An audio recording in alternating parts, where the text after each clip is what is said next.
You are listening to the Becoming the Wealthy You podcast with Jermaine Foley.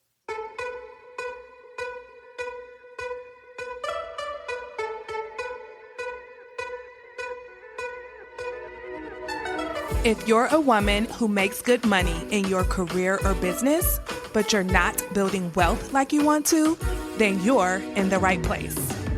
In this podcast, you'll learn how to stop overspending, break free from the cycle of debt, save lots of cash, and become the wealthy woman you were born to be. Let's dive in. Well, hello, everyone. Welcome back to the podcast. Listen, we are officially in the thick of the holiday season, and this is when spending can quietly go off the rails. A lot of us start December with the best intentions. We pace ourselves, we have a list, we check it twice, we're being mindful. But as the days get closer to Christmas, if you're anything like me, it becomes a sprint. And we start saying things like, well, I've already spent this much, I might as well keep going, or I'll deal with it in January, or I'll figure it out later. And that's how we justify buying and spending, even though we know we're going off the rails, we know we're going over budget, and we know that there will be a consequence at the end of the road. And that is exactly why so many women wake up the day after Christmas with a financial hangover they did not want. So today, what I'm going to do is replay a conversation that I had with Allison Baggerly of the Inspired Budget podcast. And this episode was so powerful. So if you heard it before, do not say, oh, I remember this from last year and just skip it. Please don't. Listen to it again, because this is the refresher you actually need right now. Sometimes hearing something a second time is way more powerful than hearing it the first time. That's when things really start to sink in. So you're going to hear it this time with fresh ears, and I promise you'll take away something today that you didn't catch before. Now, for those of you who are listening to this episode for the first time, I want you to know that you're in for a game-changing episode. This literally will be the difference between waking up on December 26th thinking, what did I do? Or waking up feeling proud of yourself for how you handled your money during the season. Because you have a choice. You can do what you normally do if you're someone who overspends and you always feel regretful about it. You can do that again this year, or you can do something different. So I believe that this episode will help you to do something different if you listen to it and you actually apply the things we say. Now, if you listen to it and you don't do anything different, then nothing different will happen, right? You actually have to apply the things we talk about. So one of the things that was really eye-opening during this conversation was when Allison shared that she noticed that on Christmas evening, the visits to her website spiked. She was so surprised by that. She was thinking it would spike later on, closer to New Year, but it was actually Christmas evening. I want you to imagine why that was. Let's think about that. So think about what it means. People spend all December buying gifts. You get dopamine hits from that, right? And then everyone opens their gifts on Christmas morning and Christmas Day. You get another big dopamine hit, seeing everyone excited and all of those things. And then as the excitement fades away, guess what happens? The crash hits. That dopamine that you were getting, it's gone. And then here comes the crash. And by that time, people are sitting around thinking, oh my gosh, what did I just do? And by Christmas night, those same people are online searching for things like, how do I get out of debt and how do I fix my finances? Listen, this is the cycle I do not want you to repeat this year. I want you to enjoy the holidays fully, the gatherings, the parties, the food, the gifts, and the experiences. I want you to do all of that, but without the financial crash that leaves you starting the year in recovery mode. And speaking of the new year, I have something special coming. I'll be hosting a brand new end-of-year workshop called 2026, the year you finally get your money together for real this time. It's going to be happening soon. I'll be sharing the details on the podcast and via email and on social media. But I want you to think about that right now. Like, this is something you want to put on your calendars, and it's something that you're definitely going to want to invite your girlfriends to attend with you. This should be something that you share, and like, get a group of girlfriends together and just say, listen, let's make 2026 the year we finally get our money together. Again, the details will be coming soon. All right, let's go ahead and dive into the episode. Well, hello, everyone. Welcome back to the podcast. I am so excited. Today, we have a special guest. Her name is Allison Baggerly from the Inspired Budget, and we are going to talk all about holiday spending, planning for the holidays, and a bunch of other good stuff. Allison, thank you so much for being here and saying yes to this interview. Oh, Jermaine, it is my pleasure. I'm so happy to be here with you today. Awesome. Can you share, before we get started, can you share your journey with creating the Inspired Budget and what inspired you to focus on helping other people with budgeting? Honestly, Jermaine, I never set out to start a business. That was never my intention. I actually just kind of found myself in this process because of what my husband and I had learned over time. So taking you all the way back, and I promise I'll say this quickly. I'll paraphrase it for you. Taking you back to 2012, I got married and got pregnant on my honeymoon. So at the age of 24, which I feel like is really young, I got married, got pregnant, and had a baby all in 1 year. It was a whirlwind. And when that happened, my husband and I, we were both teachers at the time. He's still a teacher. We realized we would not be able to afford daycare payments whenever I went back to work. And me staying home and being a stay-at-home parent was just not an option. And that was the first time we ever talked about money, ever. And which I do not recommend. We were married and had never had a discussion about money. And that's when we totaled up and realized that we had over $111,000 worth of debt. So we decided, okay, something has to give. We have to pay this off and free up money to be able to afford daycare whenever our baby came and I was ready to go back to work. So that's when we first decided to start budgeting. We first started paying off debt, and we did that. It took us 4.5 years, which felt like forever, on 2 teacher salaries. We ended up having 2 kids during that time. So we had 2 kids in daycare. And when we were done, I figured I would go back to my normal spending habits. I would stop budgeting, and it didn't happen because I had truly changed my lifestyle, changed my relationship with money over that 4.5 year long process. And I became really passionate about helping other people who felt like they didn't really know how to manage their money. They were never taught. Maybe they had this negative relationship with money. I felt really passionate about helping them and really taking my skill set as a teacher to teach people how to manage their money better so that they had that feeling of financial peace.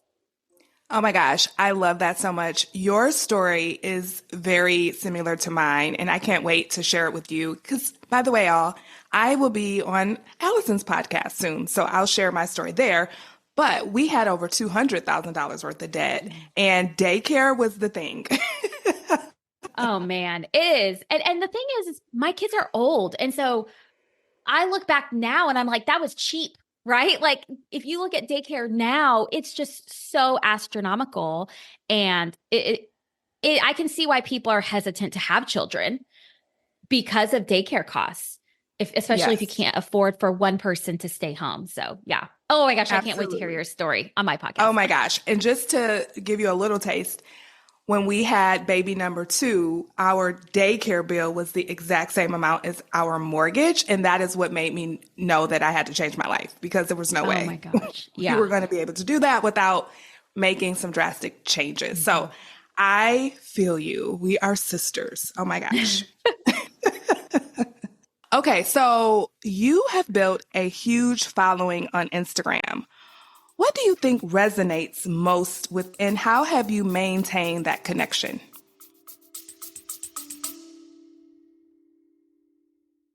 If you've been listening and realizing that money is the one area you just can't seem to figure out, even though you're successful everywhere else, hear me when I say this. There's nothing wrong with you. It's just that traditional money advice wasn't made for women like you. Women who earn good money, want to build wealth, and still enjoy their lives. My clients all start where you are, paying off the same credit cards over and over again, saving up to a certain amount only to spend it back down, or feeling like based on their income, they should be so much further along by now. But with my help, they change all of that. One client paid off over $11,000 in credit card debt and never ran it back up again. Another saved $5K in just 2 months. And another went on multiple vacations without going back into credit card debt. They are not special unicorns. They're women just like you, great at making money and ready to finally get great at not only enjoying it, but also keeping it and growing it. So if you've been listening and thinking she's talking directly to me, this invitation is for you. Don't keep pushing this off. You and I can fix this together, privately, safely, and without judgment. All you have to do is go to jermainefoley.com/consult to book your wealth building strategy consultation or click on the link in the show notes. Let's finally get you unstuck with money. Oh gosh, I think what resonates most is whenever I'm real and honest and I connect with people on how they're feeling, but maybe they're not willing to say it out loud when it comes to money, such as I feel like I have to budget because I'm bad with money, right? We have these things where budget is a 4-letter word. A lot of people might have shame around having debt because we did the best we could with what we knew at the time. And maybe what we knew at the time isn't what we know now. I know that for me growing up, I was not raised in a home where positive financial habits were in place. So I didn't see that. My parents were doing the best they could with what they knew at the time. So when I was then an adult, I didn't have this model for me set out, and I did what I could, right? I had these ideas about money that maybe were not healthy, but I was willing as an adult, once I found myself in that situation, to say, I don't like the way I think about money in this way. I don't like that I see budgeting as this consequence for my past money choices. And like, I'm so ashamed and therefore I have to budget. How can I reframe this? And I think that a lot of people need help with that reframing, or even understanding that you can reframe that we can think about our money and about our debt in a different light. So I think that definitely is what helps me connect with people. And then I'm a teacher at heart. I have Real People Budget series on my Instagram. I started it years and years and years ago when I wanted to share my own budget, and my amazing husband, who is a very private person, he basically said, veto. I'm not comfortable with that. So I thought, well, how can I showcase and truly teach budgeting? And I thought, why don't I have people send me their information and I'll share theirs? So part of, I think, my Instagram and my philosophy is to teach and show. And so I have a lot of different budgets that I show.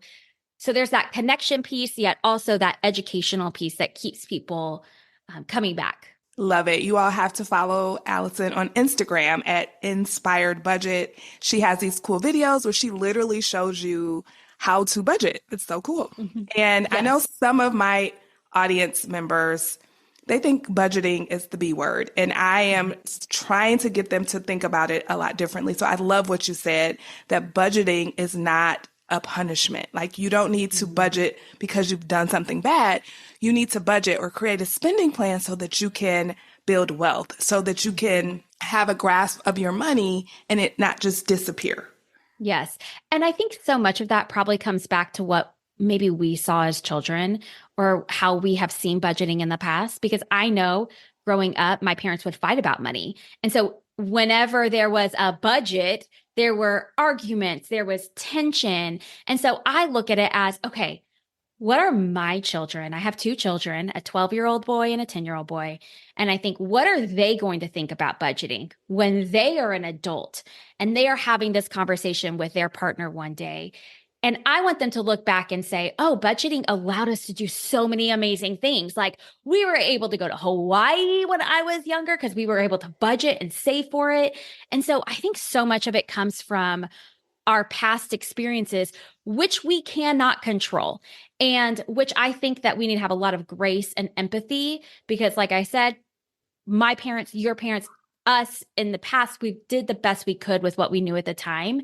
And now it's just about what are you willing to learn differently now? Yes. And I think you and I have the same philosophy. One of the concepts I teach is that strict budgets don't work, right? They don't work. And when you learn how to actually budget or create a spending plan that is based on what's most important to you, value-wise, and financial goals are also included, then it's like so much freedom. It's just the most liberating thing. I can't imagine living my life without a spending plan or a budget. It's just like, ugh, I feel like what's happening? It's almost like not brushing your teeth. You got to brush your teeth. Yes. Or going on a road trip without Google Maps. Yeah. I would not go on a road trip without Google Maps, even if I knew how to get to the place, because I would want to know if there's going to be traffic along the way. Should I detour to find a faster route? Like, I want to know those things. Is there construction I need to avoid? I would have so much anxiety not using Google Maps, which is crazy because, in the past, we just used regular paper maps. We did. Awesome. Well, thank you for that. And we are almost into the holiday season. And so I asked Allison to come on and have a conversation with you all about holiday spending and how we can avoid overspending during the holidays, but still have a holiday season that's enjoyable, that's full of love, that's full of joy, and all the things that the season is about. And so with that, Allison, before we get into all of the details, the holidays can be really, really stressful, especially when it comes to money and finances. What advice do you have around dealing with financial stress during the holidays? I think that you hit the nail on the head. It can be really stressful.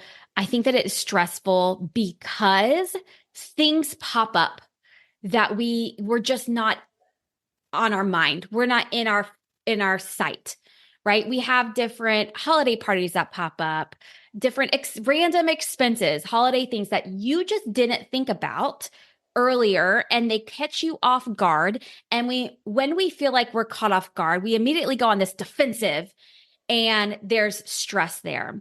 So I think that in terms of dealing with holiday stress, find a buffer, create a buffer in your budget. Here's what that looks like for me and my family. If we are going to typically we spend about $200 per child, sometimes 300. As they get older, their gifts become more expensive, unfortunately.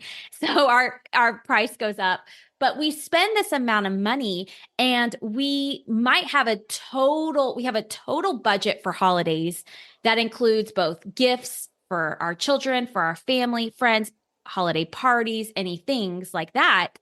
I always add on at least a $200 buffer on top of that. And what that does is when things come up unexpectedly, which they will, it's not about if, it's about when for me. When something comes up unexpectedly, I just hadn't thought about that cost, I can think, okay, I have a buffer. This is going to come out of that buffer. And sometimes it's as simple as we tell my son, okay, you have 8 teachers. We can't give everyone a $25 gift card or a $20 gift card. Choose maybe 2 teachers that you're really close with and you really appreciate. Let's get them, or we can spread it out. And then sometimes he comes to us and he says, hey, I forgot about one teacher. I really want to give this teacher a gift. Okay, let's pull that out of the buffer. So that has really helped us not feel as stressed with finances because we know that something's going to come up. We are going to go over budget in one category or another. And having that extra money there just really helps because it, number one, doesn't make me feel like a failure, like I failed following the plan. And number 2, it's like, oh, Allison, you knew this was going to happen. Like, look at you. You're doing the right thing. This is covering that cost. I love that because it's almost like not thinking, well, if I go over budget or if something happens that I wasn't expecting, it's just like, no, I'm going to put this money aside for when something happens that I wasn't expecting during the holidays. You're right. There's always something. You could even have, a little party at your house and you want to give everybody a favor. And then you find out, oh, we got more people coming. You just never know. So I love the fact that you're just anticipating that something's going to not be perfect and you're going to be prepared for that. Love it so much. Exactly. And if you end up not using that money, it can just be saved for the following holidays, for the next year. You get like this head start on saving for the next year's holidays. Yes, love it. So with that, what are the most common mistakes do you think people make when it comes to holiday spending? I think that people do not, I know what it is. People do not make a plan and then they overspend. And when I say a plan, we all have this plan in our minds, right? Especially women. I feel like we can map it all out in our minds. We know who we need to buy gifts for. I think it really comes down to gifts.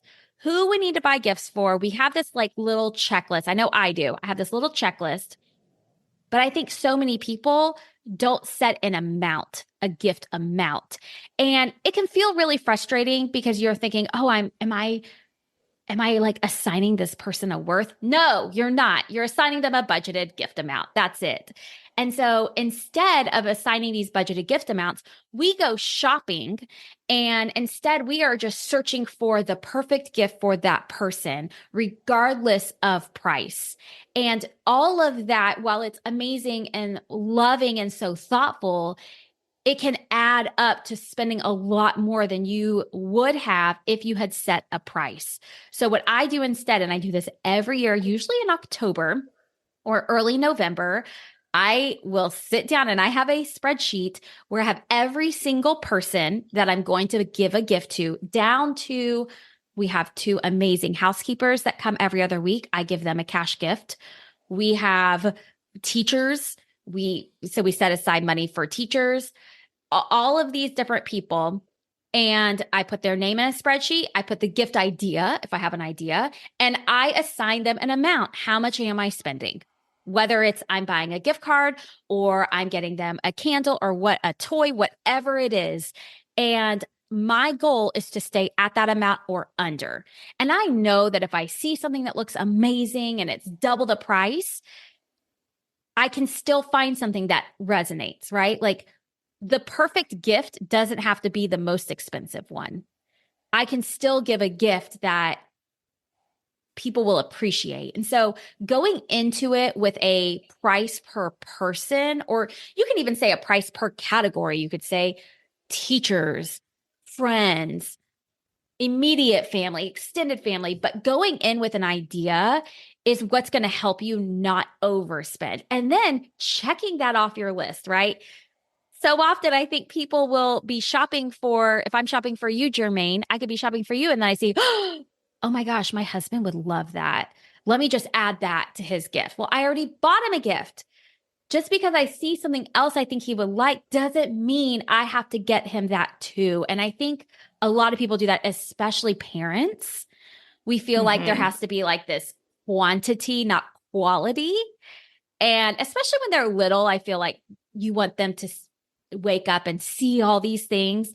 But let me tell you, when they get older, all those things get more expensive.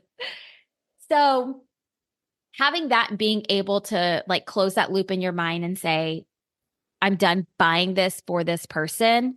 Let me cross them off my list is really helpful.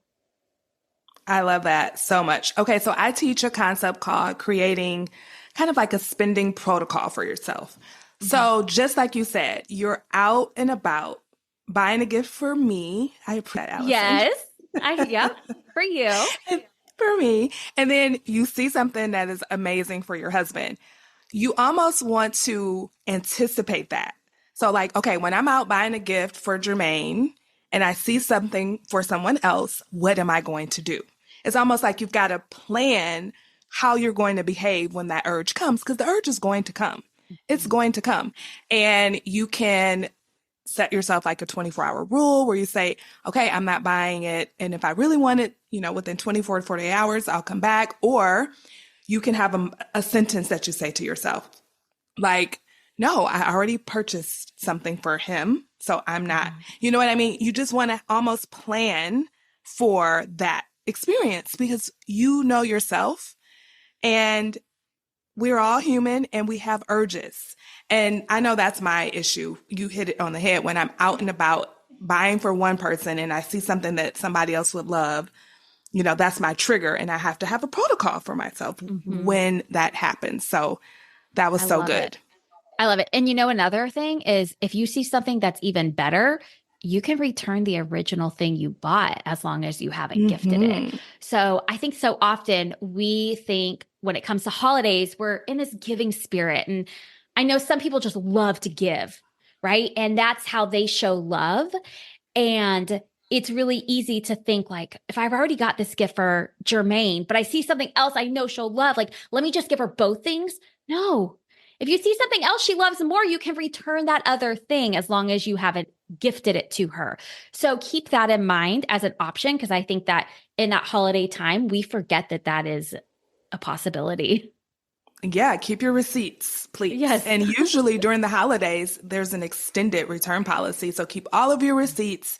So just in case you do find something, so that could be part of your protocol. Like if I'm out and about and I've already purchased something for someone, and I see something better, I can buy it, but I have to return it. Exactly. That could be your protocol right there. Everybody has their own individualized protocols that they can create for themselves. Now, I want to address something that we kind of alluded to. Like during the holidays, everybody wants to be in this giving spirit. It's about love and appreciation. And one of the things I love to remind people is to not forget yourself when it comes to that appreciation. And what I mean by that, it's not to buy yourself a gift, but to think of yourself, especially your future self that's going to be you in January, right? Who's going to have to deal with the consequences if you do go overboard in December. So keep her top of mind because she's the one who's going to have to deal with it if you go over, if you go into debt, or if you spend more than you wanted to, and now your emergency fund or savings is lower. Like she's the one that's going to have to deal with that. So be appreciative of her. Think about her too while you're out there buying for everyone else. Think about yourself as well. Yes. I have an interesting story. 2 years ago, I was working, this was after Christmas, and I was getting ready for the new year. And, that's when I'm really busy. I'm sure that's when you're really busy. And I was looking at my website statistics, like how many page views I had on different days. And I think it was the year 2022. I had the most page views on my website on Inspired Budget on Christmas Day out of any other day that whole year, in the entire year of 2022. It was on Christmas Day. And I remember seeing that and my heart dropped. And I wasn't excited. I wasn't like, oh my gosh, so many people are visiting my site. No, my heart dropped because I thought so many people sat there, watched all of their friends and family open the gifts, and their money, their financial decisions was just laid out all in front of them. And they said, what did I do?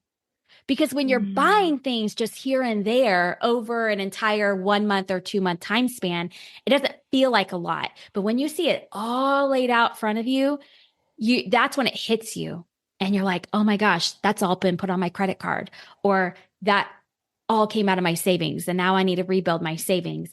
And it made me so sad to know that on Christmas Day, just thousands of people found themselves on my website looking for resources and help. And I think that, like what you just said, think about you and that self-care. That's what you avoid. You avoid that feeling on Christmas morning whenever you are looking at this and you're not filled with joy, you're filled with stress and anxiety. And like, I got to hit the ground running, get myself, fix this mistake I made, fix this overspending. When you have a plan in advance, you avoid that. And that is, like you said, self-care. And such a gift to yourself, such a Mm-hmm. gift to yourself. And I felt you like, oh, when it's Christmas Day. That's like the Mm-hmm. best day of the year for a lot of people, their favorite holiday. And they may have gotten a little bit of joy of watching all the smiles, but then just a few hours later, they're like, oh, Yeah, that really does hit.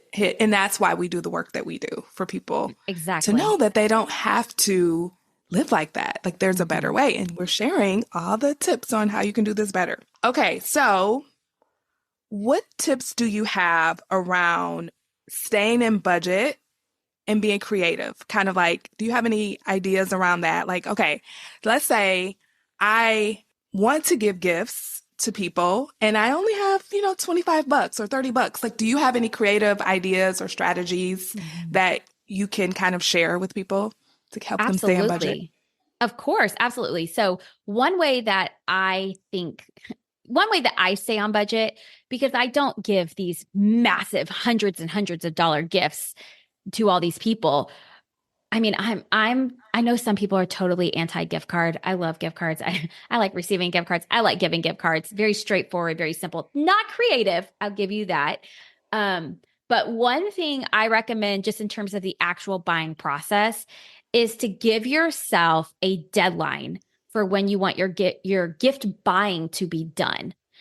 And then I'll talk on like inexpensive gift ideas, but give yourself a deadline. So what I mean by that is I will typically say I'm going to be done with all of my shopping, all of my gift shopping by December 1st. And so I give myself typically like a 2-week time period in November, and I typically go online because otherwise I will get real distracted in the store and I will find all these things that look great. I'm that person. And when I can get all my gift shopping done and I have this deadline, the rest of the month, I'm not thinking about buying. I'm not thinking about spending money and buying gifts. Otherwise, if I didn't do it by a certain time period or give myself this timeline, I would be thinking about buying gifts every single time I walked into Target, every single time I'm on Amazon getting something for our house that has nothing to do with the holidays. And when you're able to kind of close that section of your brain off, then you're not seeing the things around you as opportunities to purchase for gifts. Now it's just stuff out there in the world that I don't need because I'm done with my gift giving. I'm done with my gift buying. So that has been really helpful for me as someone who loves to spend money and tends to overspend. That has been so transformative for me to do that. In terms of being creative, with not getting a lot of money. I mean, I always love doing something where it's like maybe for me, like for women, like a candle and a little gift card that's attached to it. Think of like maybe multiples that you can get of a couple of things and put it together in like a little package where it's not just one thing, but maybe 2 or 3 things that you can wrap up together, even if it's a candle and cookies or a small gift and like something you bake. I had a neighbor, which I was shocked she did this. She went around and she made toffee for everyone. And all of the people that were friends with her that maybe she would want to give a gift to, but we don't, she didn't want to spend $10 to $20 on all of us. She spent a day with her daughters. They made this Christmas dessert and they went around and hand delivered it to everyone in the neighborhood. And that was so touching. And I felt bad I didn't get her anything, but maybe I'll do that this year. Maybe this year I'll do a Christmas Yeah. dessert. But really, when we get down to it, what is the purpose? The purpose is the thought, right? That saying, it's the thought that counts. I loved that Blythe, my friend Blythe, thought about me and thought about including me. That was so special to me, much more special than any $25 gift she could have given me. So I think that when we're thinking about friends and things like that, it's the thought that counts. It truly, truly is. And one of the things I do sometimes, especially my coffee lover friends, I'll go to like TJ Maxx or Marshall's. They usually have a cute aisle filled with mugs, like cute mugs that were probably a lot more expensive someplace else. and I'll get them based on their personality, and I'll stuff it with like little crinkly papers in a Starbucks gift card for like $10 or something like that. Like you can do things like that for teachers. That's a great teacher gift as well. So get creative and have some fun with it. And if you have kids, get them involved. They can help pick out the things and bake the treats or whatever they're doing. But we just want to let you know that you do not have to break the bank in order to show your love and appreciation for others. And truly, it is the thought that counts. Whenever I get a gift, I get candles often and I get like a bottle of wine sometimes. I'm always just like, oh my gosh, you thought of me. It's not like, oh my gosh, this candle is so amazing. And it's just, you thought of me. And keep that top of mind when you're out there shopping and spending. Yes, I couldn't agree more. Awesome. Okay, so we're almost getting to the end here. So if someone does end up overspending during the holidays, what steps should they take in January or maybe even right after Christmas to get back on track? What are your tips around that? Absolutely. So, and it'll happen, right? Like, number one, face it, right? We have to face our truth, own your truth, and just say, okay, now that I did this, whether or not I'm happy or sad or mad or glad about it, whatever it is, let me create a plan to pay off if you owe debt or you took money out of savings. Let me come up with a plan to get back to where I need to be. And I think that it's wise to literally come up with a plan. It's another thing to just say like, oh, I'm going to do that. And then that stress just sits on you. And then anytime maybe someone in your family wants to go out to eat, you're like, no, because you're thinking we have to fix our financial situation because we went overboard. Instead of doing that, when you have a plan, we're not reacting so emotionally and negatively when other things happen in our life. So I would say total up. Let's just say that it's credit cards, right? Let's say that you had a budget for Christmas, but you went over budget and you ended up putting $500 on your credit card. And you paid some of it with money you had saved, but you went overboard by $500. Come up with a plan. How can you pay off that $500 in 4 weeks? What is it that you need to do? Can you take areas? I like to say, can you skim the top off of other categories in your budget? So for instance, if you normally budget $300 for restaurants, can you decrease that budget to $200? Take that extra $100 and put it to that credit card.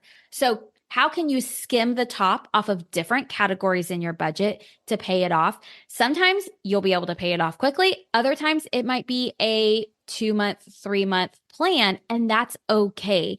But come up with a plan. Find ways to get more income in and find ways to spend less so that you can focus on paying off that overspending amount. Yes, I love that so much. The plan is imperative because if you don't plan, we women, we can come up with plans in our head, but we need to write it down. And when you write it down, it'll kind of relieve that stress that's in your brain. Like, oh my God, what are we going to do? You're like, no, I have a plan. This is what we're going to do. And the other thing I would add 2 more things.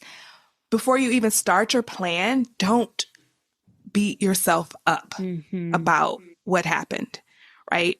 Give yourself grace, give yourself compassion. Just as Allison stated earlier in the conversation, you did the best you could in the moment, right? You may have had some urges and you didn't know how to process those urges. Maybe some things came unexpected and you have that buffer that Allison talked about earlier, right? So have some compassion, give yourself some grace, and know that you can figure it out.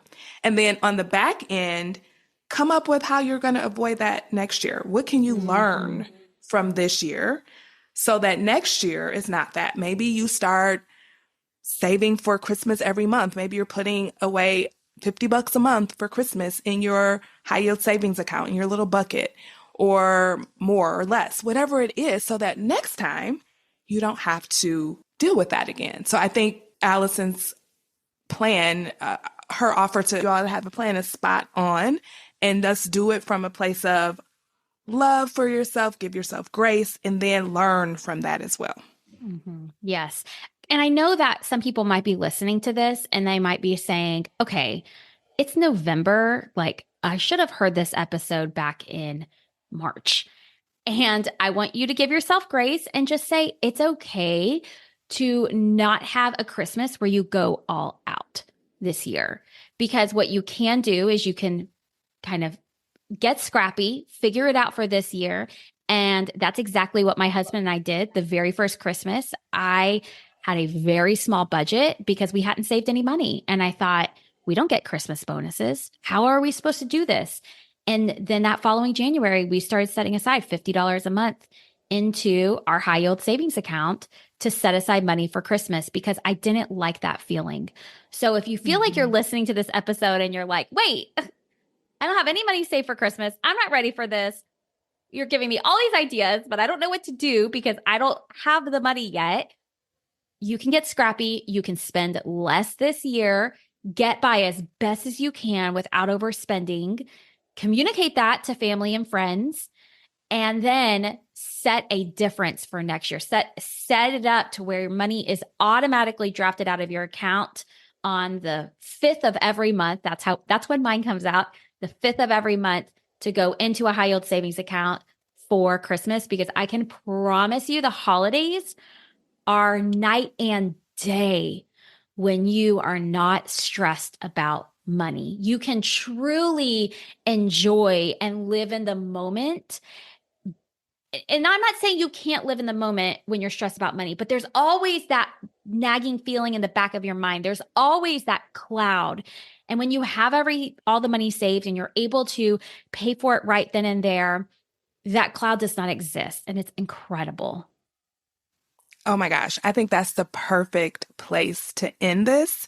Like, if you're listening to this in November, guess what? This is the perfect time to start planning for next Christmas. Perfect. And do your best to get scrappy and stay within a budget for this year as well. Oh my gosh, Allison, thank you so much for coming on and having this very important conversation with me. Please tell everyone how they can stay connected to you. Of course. Well, you can follow me on Instagram and TikTok. I'm at Inspired Budget. And then I have a book, Money Made Easy, which you can get on Amazon, Barnes and Noble, Bookshop. And this is really a great step-by-step read on how to pay off debt, save money, and write a budget without like giving up what you love in life. So I also have that book available as well. Awesome. I told you guys we are sisters. I talk about that all the time, like how to build wealth without giving up the things you love. That is my mission. And I love that you have a book on that as well. Thank you so much. Awesome. Yes, it was so good to have you. I will see you all next time. Bye-bye. Hey, if money is the one area of life you just can't seem to figure out, even though you make good money, you're not alone. That's why you're invited to book a complimentary one-to-one money consultation with me so that we can figure out how to solve your biggest money challenges. To sign up, simply go to jermainefoley.com/consult or check out the show notes. Hope to meet you soon.